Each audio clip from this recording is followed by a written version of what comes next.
কপালহে চাওঁ ঠিক 1 মিনিট প্ৰভু কলম ভাগ অকণ আগবঢ়াই দিয়ক হয় হয় কৃষ্ণ কৃষ্ণ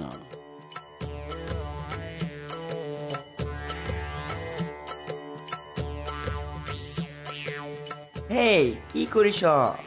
1 ছেকেণ্ড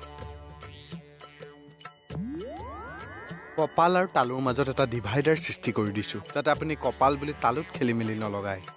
ঠিক মোৰ দৰে কেতিয়াবা চুলি বুলি চেলাউৰিতে শনি মাৰি দিওঁ বৌ যাওক আপুনি চাহ খাবলৈ আৰু ইয়াৰ লগতে বঁটা এখনতে 500 টকা লৈ আনিব কৃষ্ণ কৃষ্ণ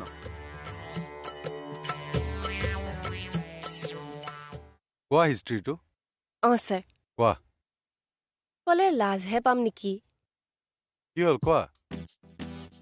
আচলতে ছাৰ মই যে ভাড়া ঘৰত থাকোঁ